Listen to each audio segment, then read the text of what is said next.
Hello and welcome to the Scholar Progenium. Today I'm very excited to be doing this video for you guys because we're announcing the first ever channel Bolt Action League. That's right, we've got some factions together for you guys and we're going to be putting together a competitive league and filming every matchup. And this video is about the matchups, the missions, and of course, the lists.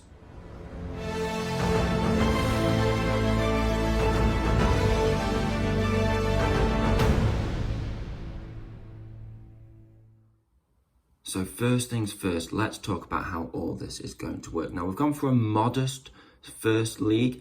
If you guys enjoy this and it goes well, then we'll expand it to be much bigger with more players, but we're going for 4 players and 4 factions to start off. It was really difficult to pick the starting factions, but in the end, I just let the guys pick whatever they wanted, and then I randomized basically between British and Germans. You'll find out the factions when we go through the lists in a minute. Now, every player is going to play every other player. So with 4 opponents, that essentially adds up to 6 games in total. Now, all of the games that we're going to play come from the Bolt Action rulebook, and we'll talk about the missions and why we picked them in a second. So there's going to be 3 rounds to this league, and each round is going to be a pair of scenarios. And each set of players will be playing a different scenario. So there'll be 6 different scenarios. That just keeps it interesting, keeps the players on their toes because they don't know necessarily what they'll be playing, but it also keeps some variation for you guys at home. So everybody's a winner in that regard. But we've tried to pair these rounds up. So the 2 missions that each set of players will be playing will represent the same aspect of the game and the same challenges, and should keep things relatively fair, give everyone a fair shot at winning the league. So the first round that we've gone for straight up battles. So that was easy. We went for No Man's Land scenario 1 and Meeting Engagement scenario 2. These are both straight up kill point missions. They have slightly different aspects. No Man's Land, you can't see over 24 inches. I think the first round. Meeting Engagement, there's no deployment, it's all first wave and reserves. But apart from that, they score in the same way. The second round is going to be about maneuvering and positioning and sort of the maneuvers game. So being able to take and control ground as well. So for that, we've gone for double envelopment, which forces the armies to move up and get around each other. And it's equal scoring, unlike single envelopment, where both opponents have a different scoring set of requirements.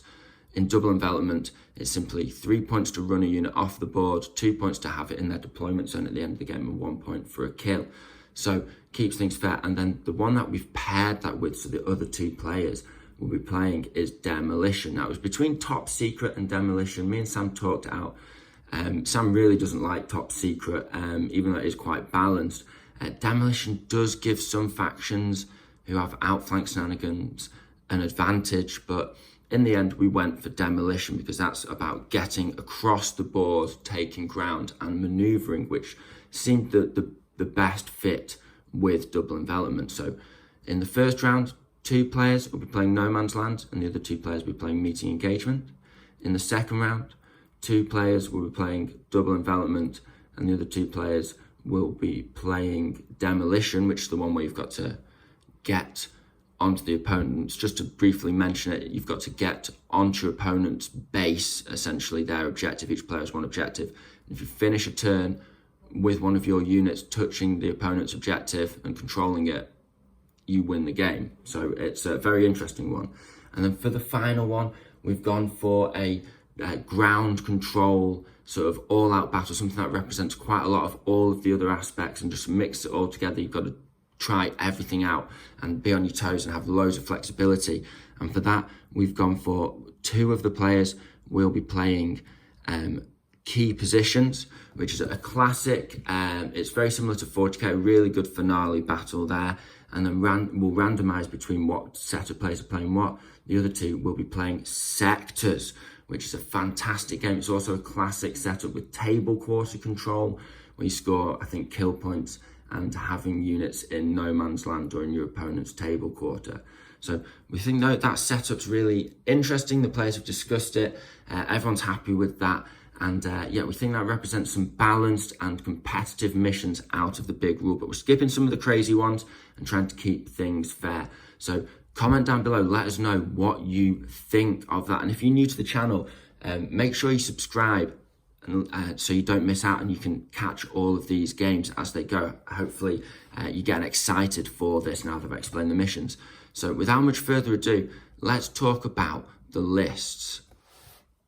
Let's take a brief moment to look at the factions and the players involved. Now, first up on the left, we have the Stug, and this represents Will. Now, Will is a good friend of ours, a core part of the gaming group, but he's probably the least experienced in terms of competitive bolt action play. He's been playing casually for years, since first edition, so he knows his Germans well, but he decided to try the Finns out and have some fun with them, try them competitively.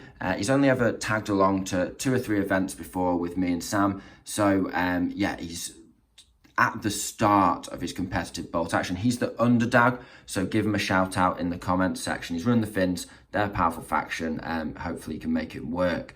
Next up we have JP, representing the Russians. Now, long-time viewers of the channel will know JP runs these Russians all the time. He likes to stick to this competitive list.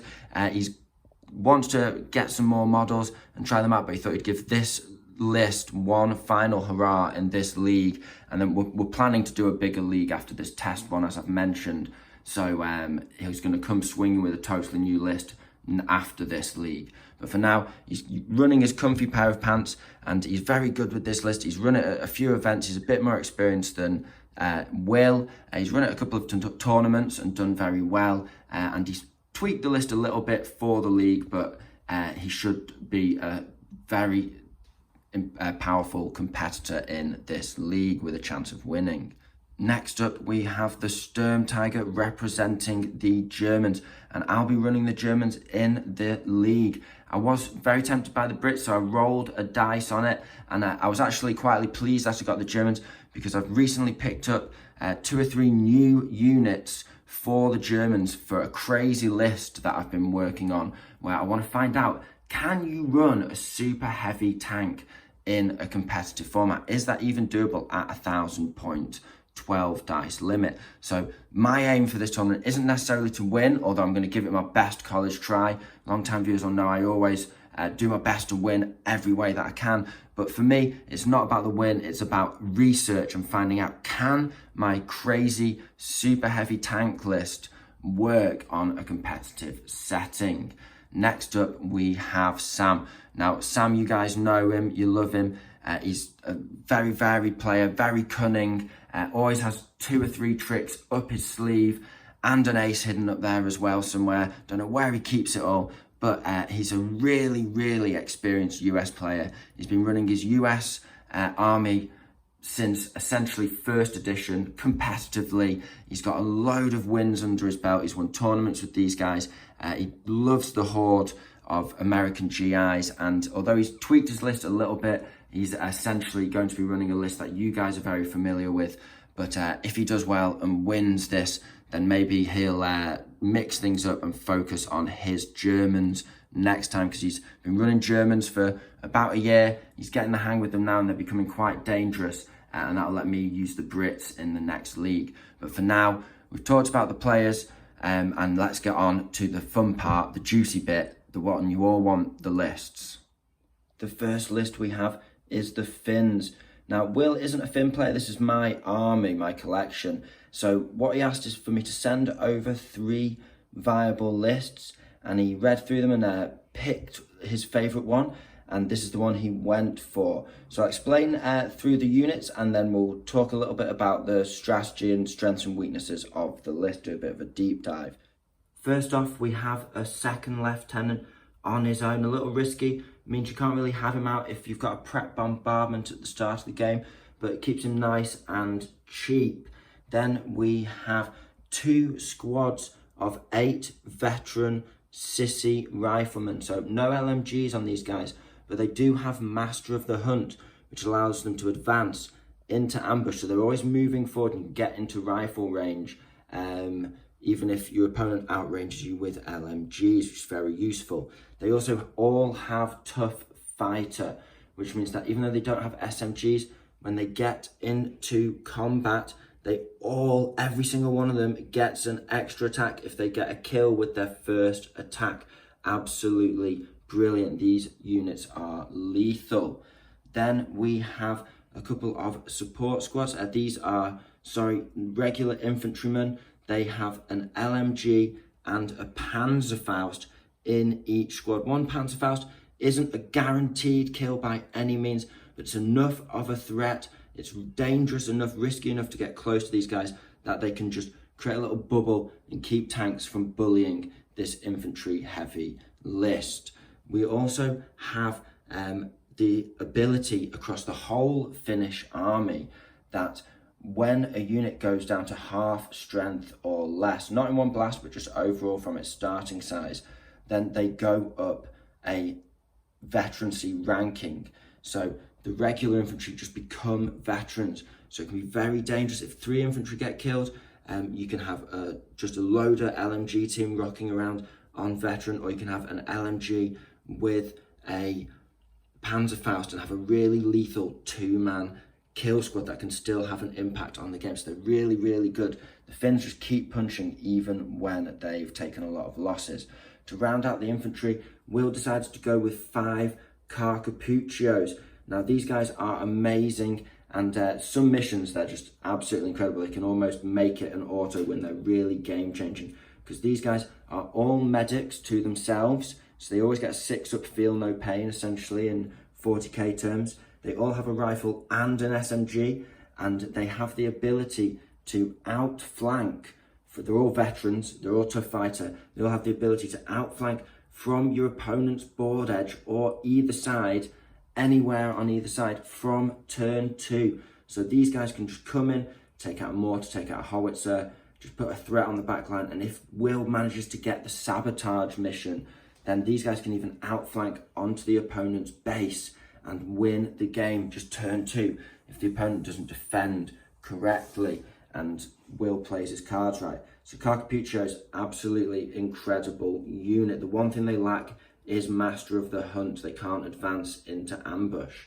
We're talking of units that can advance into ambush, just like the sissies. In terms of support squads, we have a veteran sniper team. Now, veteran Finnish snipers are really hard to kill because they can advance into ambush. Now, one of the other Finnish special rules that rounds this out is rifle fire, rifle shots, not LMGs, nothing else, but just rifles from ambush across the whole army get +1 to hit. So if these guys advance into ambush, not only do they not take the penalty for moving, but when they fire that shot off, they actually get +1 to hit. They start on a base of 2, always basically count as point blank. Really, really good. And with the Finnish sniper having that, it means that he can, if someone targets him with a mortar, he can just advance, move position, go into ambush and still target a squad that moves, maybe pick off an LMG. So really, really useful. And veteran means they're more likely to win in a sniper duel because a sniper trying to get a 5-up on 1 dice is quite unlikely, keeps them in the game. Moving on to other support teams, we have a medium mortar with a spotter. Just really useful, good for picking on stationary units, and yeah, just never leave home without one, right? Or one might think one of the players doesn't have a medium mortar, but we'll find out about that in a second. Next, we have the medium howitzer. Just a reliable gun, puts out a 3-inch template. It's pen 3, so it can target light and medium armoured vehicles quite reliably, and it can stack D3 pins on more heavily armoured vehicles if it can line up a shot in the side or something like that. So not the best anti-tank in the world, but very good at reaping squads of infantry, stacking up those pins and driving them off the board. Very reliable, obviously vulnerable to being pinned out because as a single shot weapon, just a couple of pins can make it ineffective. But for 70 points, you get a lot of bang for your buck. And then finally, to round out the list, one of the lists I sent through to Will was all infantry, but Will decided to settle on a Stug list for the Finns. Now, Finns can run pure infantry very effectively.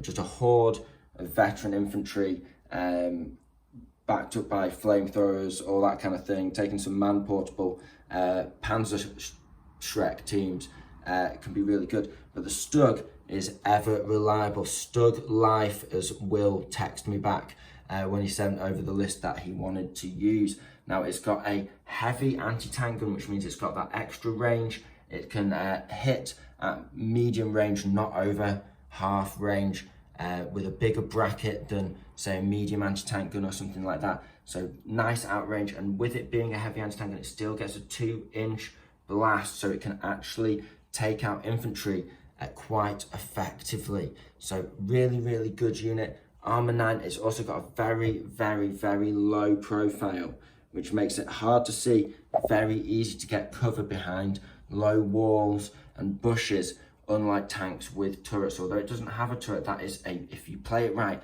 a big advantage, not a disadvantage. So really, really powerful unit. Now, overall, in terms of this list, it's very well balanced. It has plenty of veteran infantry, and it really wants to be getting into the opponent's face. It prefers matchups and scenarios where you want to take ground and take objectives, but that doesn't mean it's not a very, very, very effective defensive list. The Finns are a defensive faction in general, so this can both attack with the maneuverability of the squads, the outflankers and the support weapons, or it can defend going into ambush as opponents move up and just shredding them with accurate rifle fire, because there's so many rifles in the army.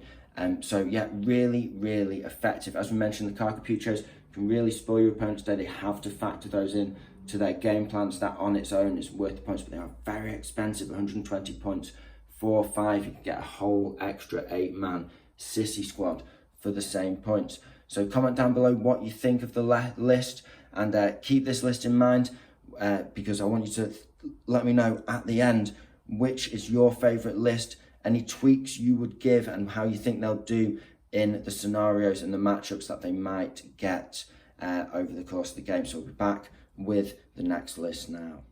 Next up, we have the Russian list, and straight away regular viewers will notice a couple of tweaks. So leading the list, we have a regular officer with no buddy. So he is vulnerable, but he's upgraded from JP's usual inexperienced officer. He's also gone for a regular commissar there. Now, the commissar is interesting. The variant that he's gone for is the one that allows him to re-roll failed order checks by removing one of the casualties, so he can execute infantrymen and force them to re-roll a failed order check. Very thematic and cool, but it also removes the restriction from inexperienced troops for shooting. So inexperienced troops normally hit on an additional -1, so to speak, but if they're within 6 inches of this commissar, they shoot like regular troops, making those guys more reliable if they don't upgrade. So speaking of infantry, he's got, of course, the free 12-man inexperienced infantry squad with anti-tank grenades. Now, these guys are cool. They can swarm up the battlefield. Those anti-tank grenades mean they can attack light armoured tanks and actually swarm them and take them out if they get caught standing still. And also, they're just a really useful mob. If they get upgraded, great. And these guys are actually firing more accurately, can actually take part in the shooting game. Although whether JP will actually do that, usually he likes to sprint these guys and get them in your face or get them on an objective. It's there, it's an option, and obviously it's an extra dice, so it's just giving him more option stuff to try out. Moving on in infantry, we have 10 regular riflemen. No upgrades to these guys, just a straight up simple squad, just bodies on the ground, a little bit tougher and more reliable than the inexperienced infantry squad. Following those guys, we have 2 squads of 5 regular LMGs squads. So these guys, it's 5 men in a squad and they get 2 LMGs. These are an absolute staple of JP's list. Since his first ever match with Russians, he's never taken them out. They're just so reliable. They put out 8 dice consistently, decent range. They can win firefights against larger but less well-equipped regular infantry squads, and they're just a really good anchor to his army. Next is another little change, but he's actually gone for 6 regulars with SMGs. Now, normally he likes to take this as a 7-man veteran squad and put it in his armoured car, but he's decided to downgrade them, take a few more infantry, take his commissar, try a couple of other bits and bobs here, a couple of upgrades here and there, and he's found that instead of taking these as a storm squad, where they always get to strike first on the attack, he keeps getting caught out. Essentially, it's almost more trouble than it's worth for the points, and it's not that reliable. If someone gets the jump on him, he doesn't get to strike first. He wants to always get up close with those SMGs, but it's, you know, if he gets countercharged or outnumbered, it can be a risky game to play. So instead, he's gone for 6 regulars with SMGs. Bit of an interesting unit, not sure how effective it'll be. If he's got them in the car, he can just hop out, give the enemy a brassing up, give them a blast. It's the exact same amount of dice as if they were veterans, but a lot cheaper. So I can see where he's going with that. And if he wants to run them off the board on an envelopment mission, he can run them off the board. It's nice and cheap, it saves him points. And next, he's got a veteran sniper team for the last of the sort of infantry-based units. Now, this is a support squad, but it is a 5-man sniper team. Now, they're veterans, very hard to dig out 5-man veterans. If you can get them in some hard cover, it can be really hard to finish this squad off. And having 2 sniper rifles is certainly better than 1.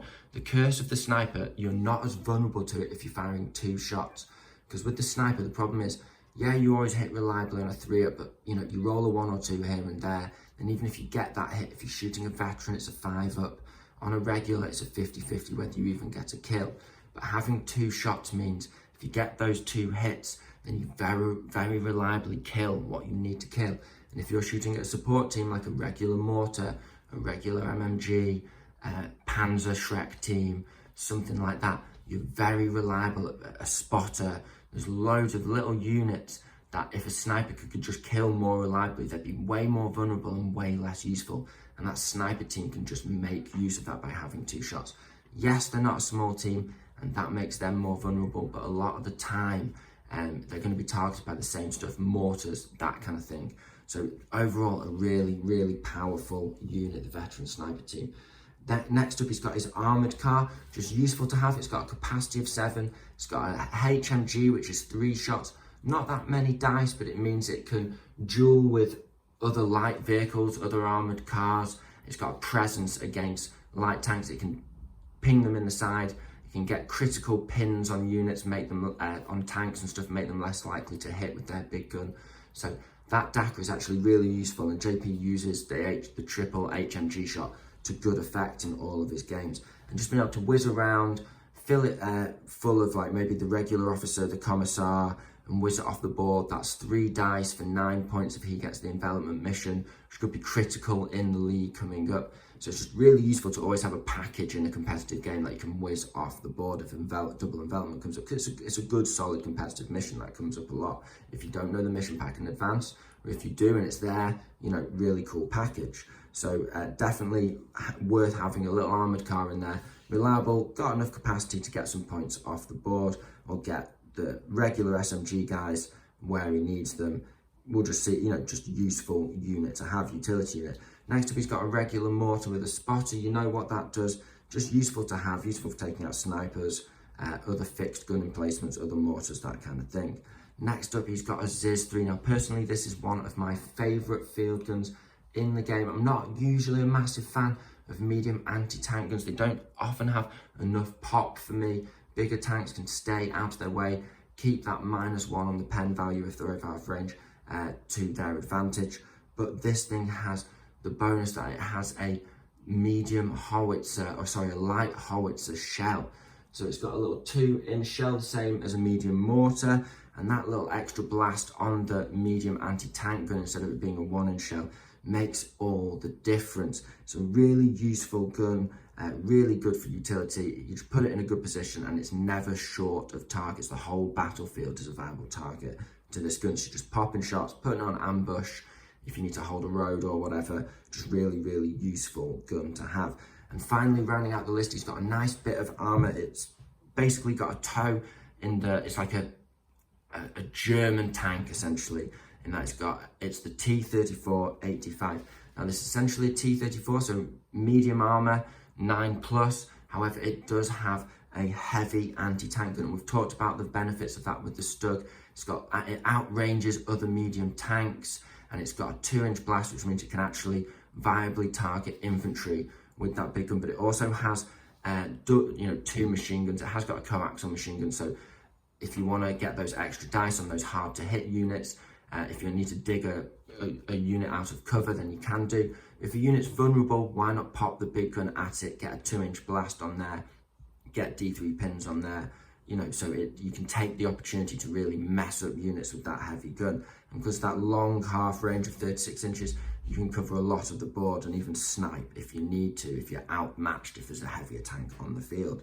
So really, really good. Now, this list is very, very reliable. It's a new list, and he hasn't play tested it before the league. He hasn't had the chance, but he's played very similar lists a lot, and it'll just be very interesting to see how those SMG troops do when they're downgraded to just 6 men and regulars. Will they just be killed off very quickly? Will he even get a reliable burst out of them? Will the Commissar do his job? His inexperienced infantry usually run on all cylinders anyway. Will that Commissar just make them absolutely game-changing? And overall, just a really well-balanced list. He's got a decent bit of armour with a decent gun that can take on the heaviest of tanks, which means he's always viable in the armour game. He's got plenty of infantry, and those infantry have plenty of Dakar, and he's not leaning on loads and loads of inexperienced, unreliable infantry, but he has a lot of regular infantry that are more likely to pass those order checks, more likely to do what he needs. So he's got 12 dice, he's still got a horde, but it's a very reliable horde. I really like this list, and I think it'll do well. So let us know down below what you think of this Russian list. Third up, we have the Americans, and I'm very scared of this list. I think this puts Sam in contention for victory for sure, and he's refined this list over countless battles, and he's got everything in place just how he likes it. So without much further ado, I'll deep dive into the list. So he starts off with a regular second lieutenant with a buddy. Now this is an interesting one. Those 10 points are really worth it for Sam because of his massive horde of regular infantry. He doesn't like to keep that officer off the board and then have to catch up. He wants him moving the infantry forward or doing what he has to do from the start. So for him, it's worth having the points on so he can't just be taken out by a preparatory bombardment. Next up, he has the air observer. Now, Sam likes to joke that this guy airstrikes him all the time, and frankly, I have to say, it does seem that to be the case. However, this guy, if he gets 2 strikes off, that's the American special rule, of course, he gets 2 airstrikes instead of 1. So, he does have a greater risk of striking himself, but if he gets 2 reliable airstrikes, that's essentially 2 units on the board that with great level of certainty Sam can just pick off by the end of the game. In kill points, that's just 2 points in the bag, which puts him in the lead. Really, really good. And you'll see that this list overall really leans more than any of us, even more so than the Finns, into their faction rules, because with all the infantry as well, you'll see what I mean in a second. But this air observer, if he doesn't get an accidental strike on his own target, and if he doesn't drive him off with the large amount of flak that he has in his own list, then he can do a lot of damage with this air observer. It can be very game-changing, very powerful unit. Next up, we're on to the infantry. Now here we have 5 squads of 8 men, 4 of them identical, 1 with a very slight difference. So it's all 8 men, they're all regulars, and they all have a bar, which means they all essentially put out 9 shots at range. One of the squads does have an SMG in it on the sergeant, just because Sam had extra points. So that overall is 5 8-man regular squads. Now the real power here is that the Americans have a special rule where their bars and their rifle fire don't suffer from the penalty to hit when they move and shoot, when they advance and shoot. So very, very effective. If you see, he's got that double strike from the air observer, making use of that American rule. And then these guys are absolutely vicious in the amount of numbers that Sam brings. And you'll see what I mean if you haven't seen this list before, if you're new to the channel and you just stumbled across us. And I'm sure you'll see over the course of this league, this will be absolutely brutal. Because if you think about it, if Sam doesn't suffer the penalty for moving, if you're in soft cover, even if he's over half range, you just, okay, I've moved into position, I'm over half range, it's 5s to hit with 9 shots, including that bar. If he gets within half range, which he will do ultimately, because he's just going to advance with 5 squads of 8 infantry, there's no way you can kill them all off in time. He's just going to get into half range with those rifles. He's not even going to try and charge you. He's just going to advance into half range, and he's just going to blap away. And if you're in soft cover, he's hitting you on 4s, because he doesn't care about, he only cares about the cover. He doesn't care about moving. If he gets into point blank range, he's blasting you on 3s. If even if you're in hard cover 4s, just absolutely crazy. And they can advance around the side of walls and just get into position to like get around cover, get into cover themselves. Just get in position. Just this constant wave of infantry just blasting away. It brings so much DAC at this force. It's absolutely incredible. Now, we'll move on to the support teams, and you'll notice again, this is a fast-moving force, and Sam does not bring a mortar.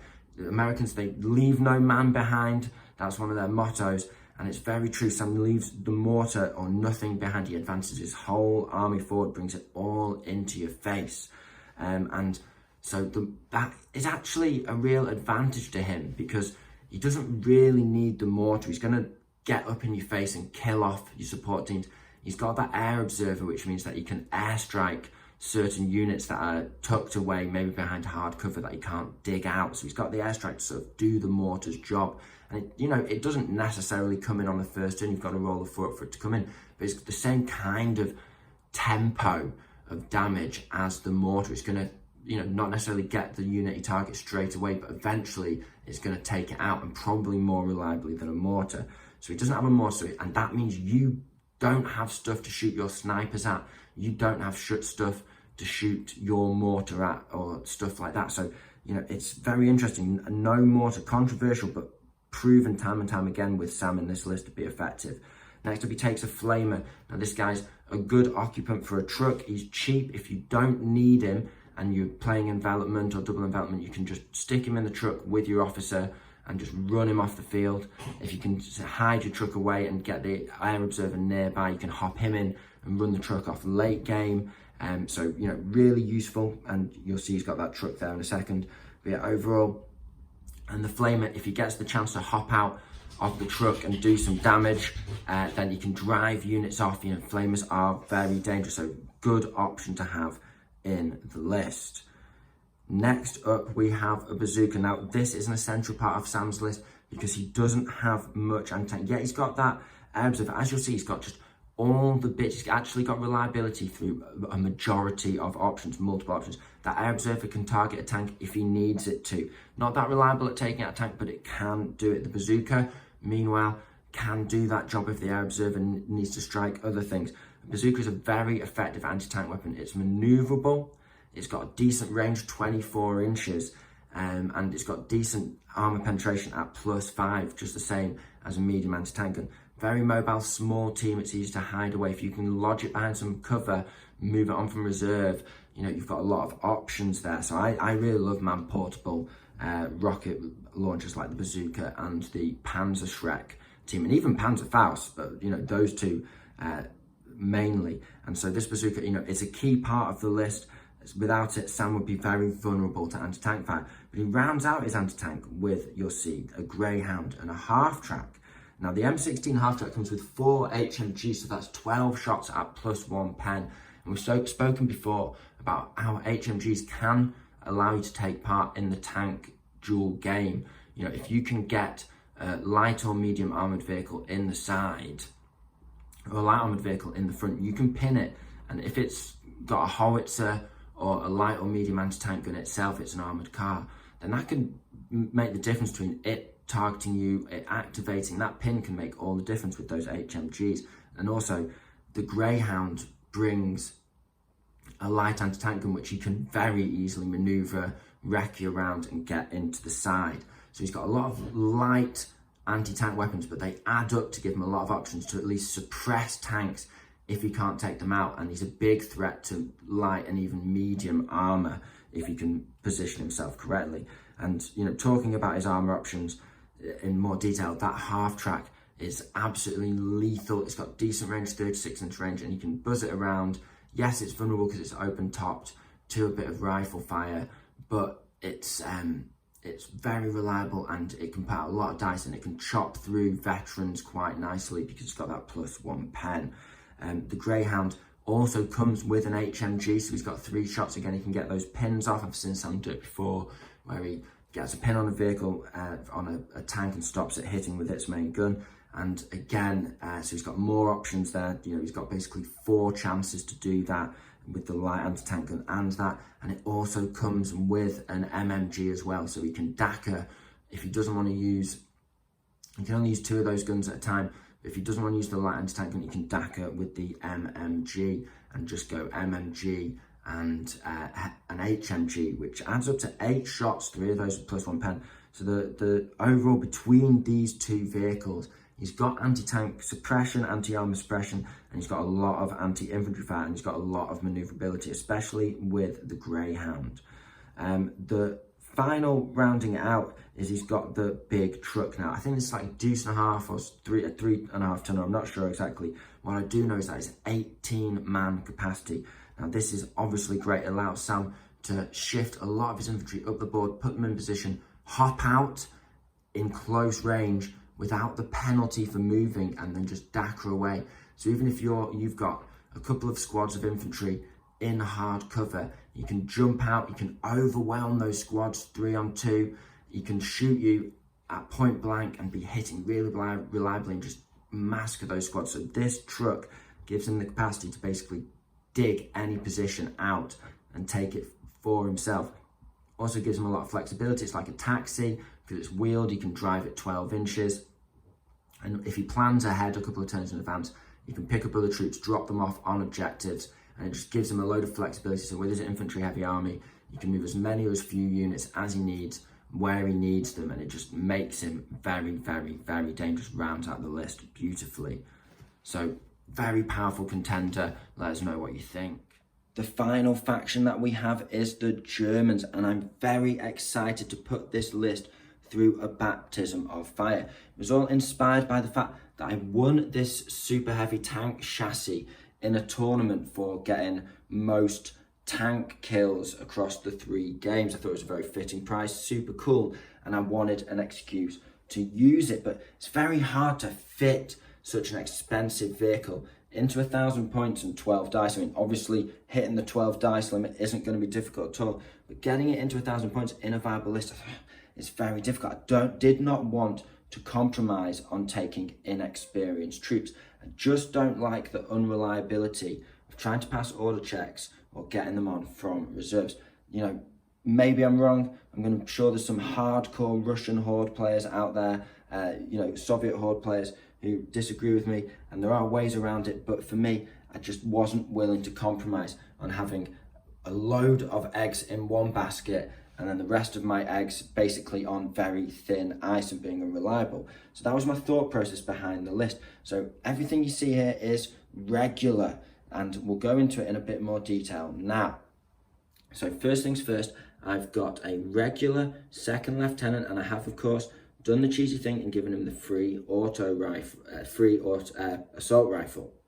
Second up, we have the infantry. Now, of course, I've not got much infantry because I've not got many points after I've taken the Sturmtiger. However, I have got 3 6-man Schutzen squads. Now, these are very interesting.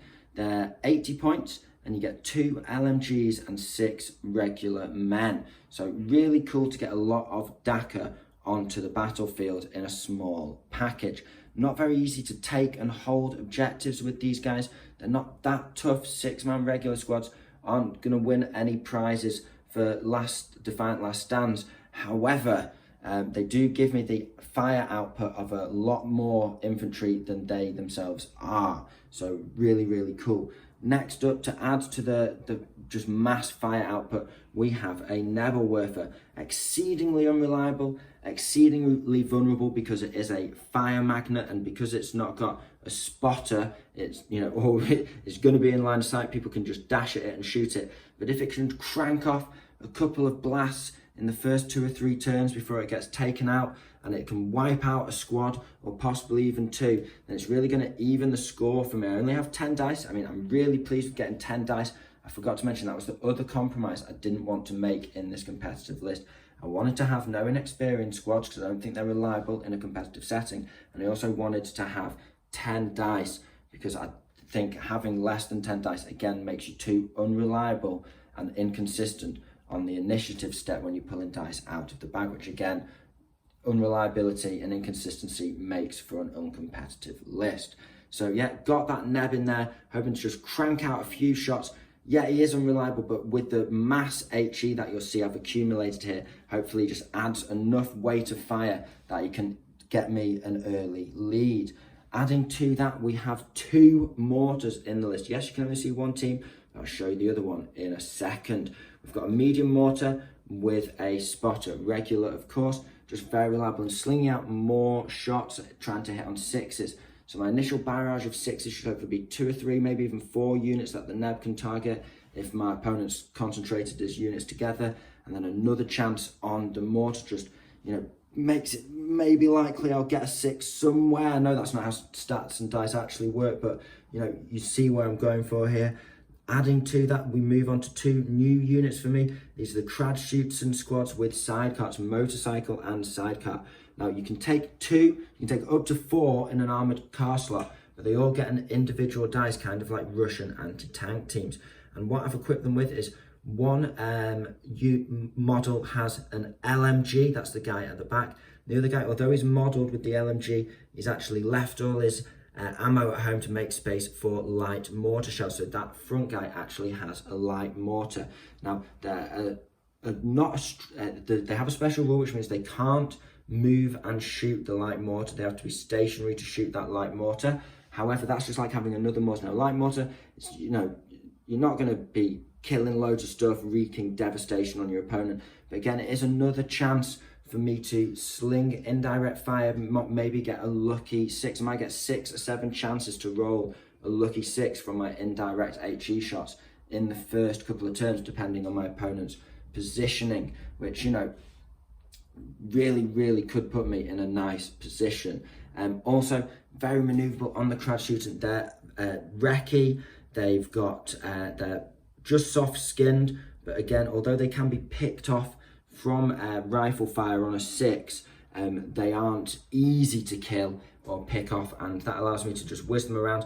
And also, because they don't count as an empty transport, they can score the sabotage base mission, and also they can whiz off the board if I get the envelopment mission, score me 3 points. So even though they don't have that much firepower, they're nice and cheap, and these were essential for me to make this list work, just because it's not even about the weapons, it's not even about the scoring, it's just about me getting more cheap but effective dice into the list. I didn't want to have to compromise on having, I've squeezed 10 dice in, but like 3 of those dice are like 20-point obscure, like single models or stuff like that are really vulnerable to be killed. But these guys can actually do stuff, they can actually score. My opponent has to think about them, factor them into his plans, and so just should hopefully every time I pull a dice with this list, I can do something that has an impact on the game.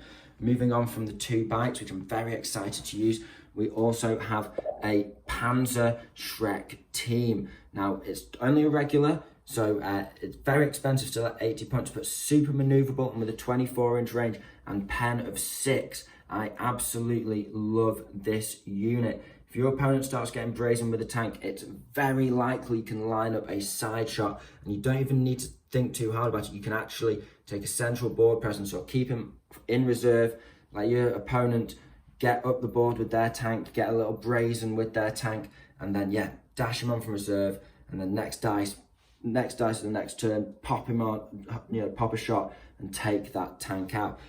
Small target, we talked about it with the bazooka, just a really effective unit, but with a pen 6, very, very nasty against enemy armor.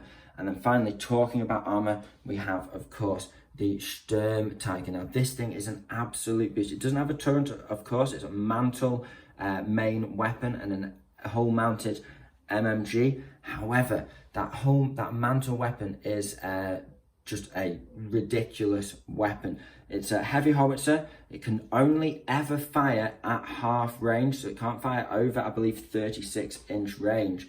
However, it can fire indirect, unlike its counterpart or contemporary, the AVRE in the British forces, the British faction. So it can fire indirect for a 6, which is great.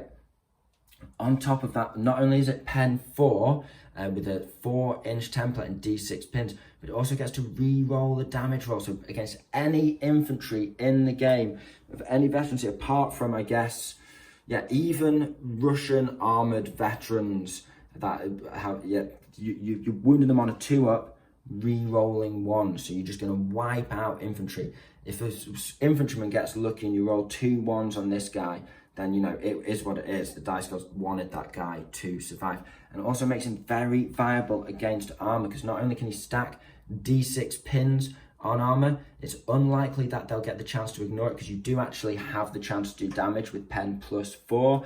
It means if you can get a glance, then they have to take those pins, and d6 pins is a lot. And on top of that, pen +4 with a reroll means you actually have a viable chance of even penning medium tanks with this, and it can really do its angel, and probably brazenly, because it's going to take a big gun to get through this. No one's got a flak 88, no one's got 17 pounds, nothing like that. So we are looking at some heavy anti-tank guns on the other list, but even in other competitive environments, you know, this guy with 11 armor on the front, very, very difficult to get through, and also causing tiger fear at units around 18 inches. You can sort of pin them in place if they fail an order check, and then, you know, other units can move up. So I'm hoping this list just ties together really nicely.